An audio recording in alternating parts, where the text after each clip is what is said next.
6 reasons why Ukraine should not join NATO.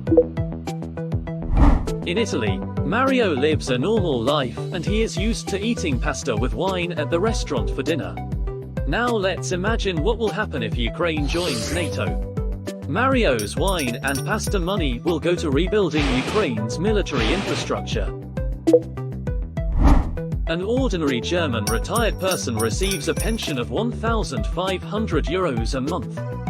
If Ukraine joins NATO, part of his money will go to nuclear security at the borders, and he will get 30% less. Speaking of statistics, in the Corruption Perceptions Index 2021, Ukraine ranks 122nd out of 180 countries. After one look at the graph, it is clear that the level of corruption in Ukraine is getting higher every year. Accordingly, if Ukraine joins NATO, Europe will face the requirement to tackle corruption and numerous other economic problems in Ukraine, which are thriving in the country. Healthcare systems in Europe barely cover their costs.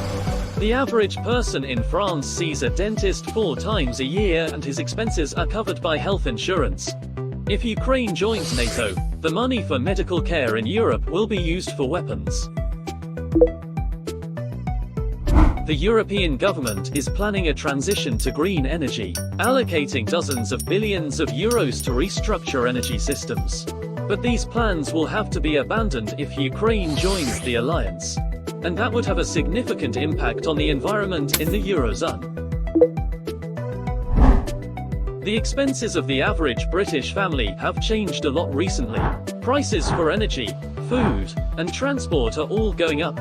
If Ukraine joins NATO, these prices will be pushed much higher.